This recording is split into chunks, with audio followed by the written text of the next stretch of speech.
안녕하십니까.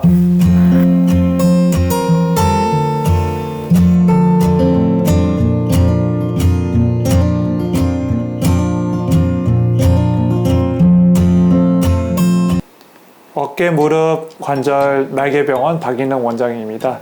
이 영상은 퇴행성 관절염 때 시행되는 인공관절에 대한 잘못된 그리고 그릇된 소문 및 믿음에 대해서 올바른 정보를 제공해드리기 위해 제작하였습니다. 본인께서 인공관절 수술의 대상이 되는지는 반드시 정형외과 전문의 선생님의 진료를 받으시고 자세히 상담해 보실 것을 권고드립니다.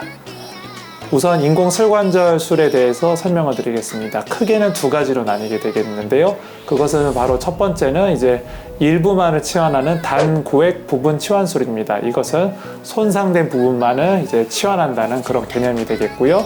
전 치환술보다 적은 통증과 빠른 회복을 보이고 있습니다. 이는 이제 이전의 종전과 비교했을 때 임플란트 및 수술 기법의 개량으로 좋은 결과 역시 보여주고 있고요.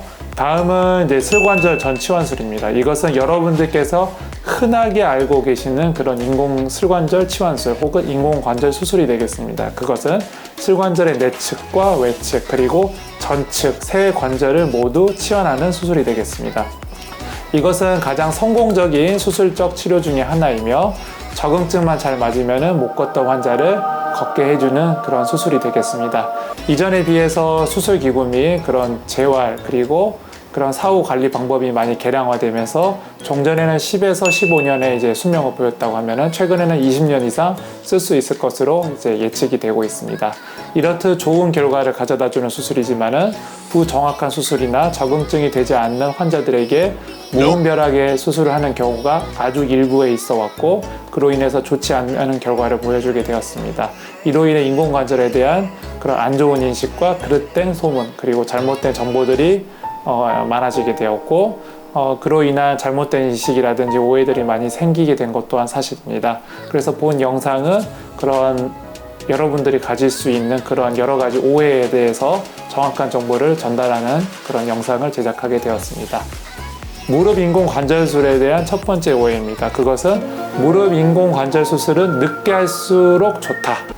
그거에 대한 근거는 예전에는 그런 관절 수명이 10년밖에 되지 않으며 빨리 하게 되면은 재수술을 해야 된다는 것입니다. 최근에 그러한 진실은 인공관절 수명은 이제 적절한 임플란트의 선정, 수술의 정확도, 그리고 재활 및 적절한 사후 관리가 굉장히 그 수명에 중요합니다. 그것에 의해서 결정이 되는 것이고 최근에는 20년 이상 사용할 수 있을 것으로 예상이 되고 있습니다. 오히려 너무 늦게 하게 되면은 결과가 불량한 경우가 있으며 수술을 견딜 수 있는 나이에 하는 것이 좋으며 임상 경험으로는 75세 이전에 하는 것이 조금 더 결과가 좋고 좀 더 재활 기간이 단축되지 않느냐 하는 생각은 있으나 이건 역시 나이는 숫자에 불과한 것이기 때문에 전신적인 건강 상태 및 그러한 재반 여건에 따라서 좀 달라지게 될 수 있습니다. 다음은 무릎 인공관절술에 대한 두 번째 오해입니다.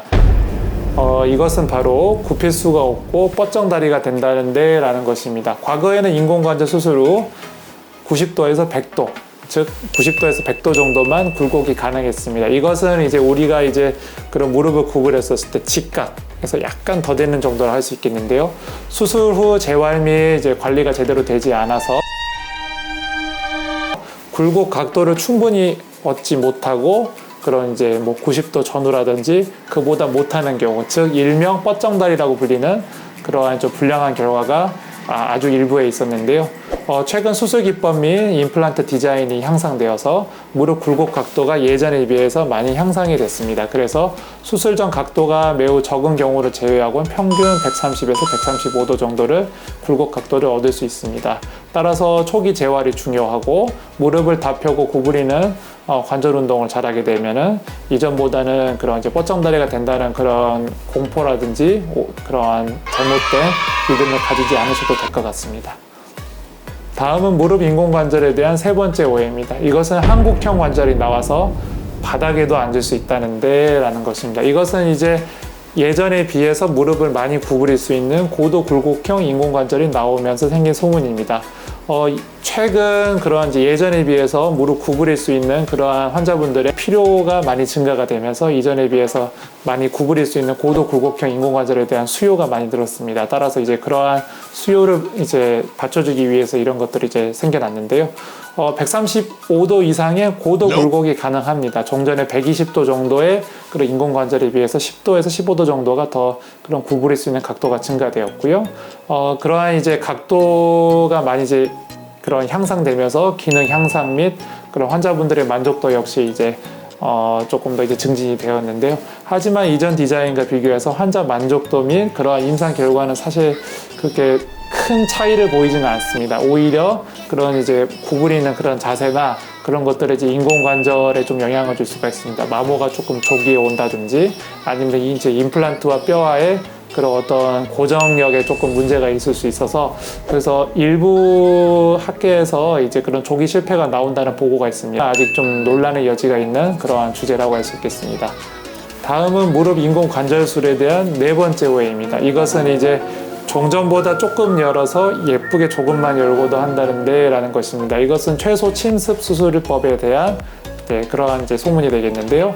아무래도 이제 상처가 적고 그렇기 때문에 조직 손상도 적습니다. 따라서 소형 기구를 사용할 수 있다는 장점 또한 있는데요. 하지만 3개월 이후에 그런 이제 장기적인 효과는 그런 기존 방법과 차이는 없습니다. 그런 수술 시에 이제 시야가 아무래도 좁다 보니까 수술 관련 오류가 좀 생길 수가 있습니다.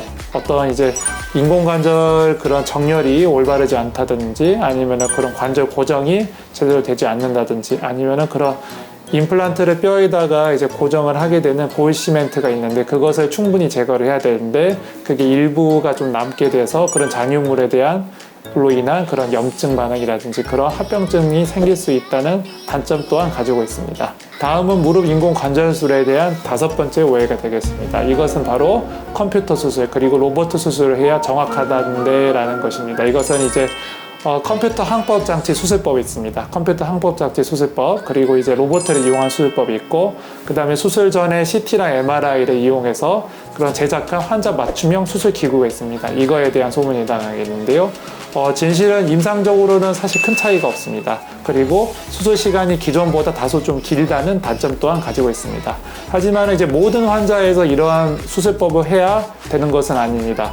그것은 바로 이제 기존 수술 방법이 조금 어려운 환자분들이 있습니다. 예를 들어서 심한 골 변형, 이렇게 뼈가 이렇게 심하게 휘어 있다든지 아니면 골절이라든지 아니면은 그런 고관절, 인공관절로 인한 그런 기존의 이제 내고정물을 가지고 있어서 기존의 수술 도구를 이용해서 이제 수술을 하기가 어려운 경우가 있습니다. 그런 경우에는 기존 방법에 대한 대안으로서 사용할 수 있습니다. 하지만은 그러한 심각한 골변형이라든지 이전 수술 병력이 없는 분들의 경우에는 기존 방법으로도 충분히 그런 정확한 수술을 할 수 있기 때문에 이 컴퓨터로 해야지 정확하다는 것은 이제 그런 기존 방법이 불가할 시 대안이 될 수 있다 정도로 아시면 되겠습니다. 다음은 무릎 인공관절에 대한 여섯 번째 오해입니다. 이것은 수명이 10년 연장된다는 관절이 나왔다던데 라는 소문입니다. 이것은 이제 두 가지를 들 수가 있습니다. 첫 번째는 세라믹 관절, 두 번째는 가동형 관절입니다. 그런 가동형 관절은 이제 그런 이제 구부리고 피고와 그 다음에 이제 내외전과 외외전을 허용하는 그런 가동형 관절이 있습니다. 이것으로 인해서 10년이 연장되나 라는 그런 소문이 있는데요. 진실은 세라믹 관절의 경우에는 임상 성적이라든지 그런 장기 출시 또한 아주 좋은 어떠한 그런 기존 인공관절이 훌륭한 대안이 될 수는 있습니다. 하지만은 이게 세라믹 관절의 큰 단점이 있습니다. 이것은 바로 세라믹이라는 거는 우리 그 흔히 사용하는 이제 그 밥그릇, 그다음 국그릇에 해당하는 그런 도기 재질인데요. 아무래도 이런 그런 금속에 비해서 파손에 굉장히 취약합니다. 그리고 사기 그릇에 해당하는 것이니까요. 그리고 이제 가동형 인공관절의 경우에는 이게 이제 관절이 좀 도는 그런 이제 디자인이다 보니까 탈구의 합병증이 1에서 2% 정도 다양하게 보고가 되고 있습니다. 하지만 그러한 세라믹 관절과 그런 이제 가동형 관절의 경우에는 기존 관절하고 비교했을 때 무릎에 구부릴 수 있는 각도, 임플란트의 마모, 그리고 이제 그런 임상적인 기능에 대해서는 사실 기존 인공관절에 비해서 차이를 보여주지는 못하고 있습니다. 따라서 인공관절의 수명은 그런 이제 디자인 그리고 재질도 역시 중요하겠지만은 정확하게 수술을 하는지 그리고 수술 후 관리 및 재활이 더욱더 중요한 부분이라고 할 수 있겠습니다.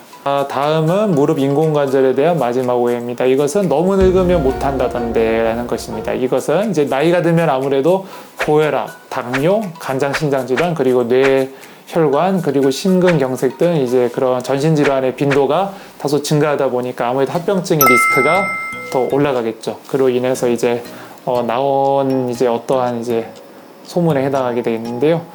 기능 회복이 사실은 나이가 드시거나 그런 이제 전신질환이 있으신 분들은 아무래도 이제 없으신 분들과 젊은 환자분들에 비해서 그런 기능 회복에 조금 다소 시간이 걸리는 건 사실입니다. 하지만 다소 시간이 걸리지만은 그런 나이 드신 분도 충분히 그런 동일한 통증 감소 및 만족도를 보이실 수가 있고요. 따라서 나이는 숫자에 불과하며 단순한 연령이 아닌 그런 본인의 건강 상태 그리고 정신 상태에 의해서 수술 여부를 결정하게 됩니다. 따라서 너무 늙으면 못한다는데 라는 소문은 다소 사실이 아닌 부분이 있을 수 있음을 말씀드리겠습니다. 자, 그래서 오늘 영상을 이제 마무리하겠습니다. 그런 진행된 퇴행성 관절염에서 이제 인공관절은 이제 검증된 우수한 치료 방법입니다. 따라서 그런 인공관절은 아주 심한 퇴행성 관절염으로 인해서 못 걷는 환자를 걷게 하는 아주 좋은 수술입니다. 하지만 인공관절에 대한 그릇된 소문 및 믿음에 대한 올바른 정보가 좀 필요하다고 생각이 되어서 이 영상을 제작하게 되었습니다. 하지만 이제 본인이 이제 인공관절의 적응증에 해당하는지는 반드시 정형외과 전문의 선생님의 진찰을 받으시고 상담해 보실 것을 권고드리겠습니다. 긴 영상 시청해 주셔서 감사드리고요. 저는 날개병원 박윤용 원장이었습니다.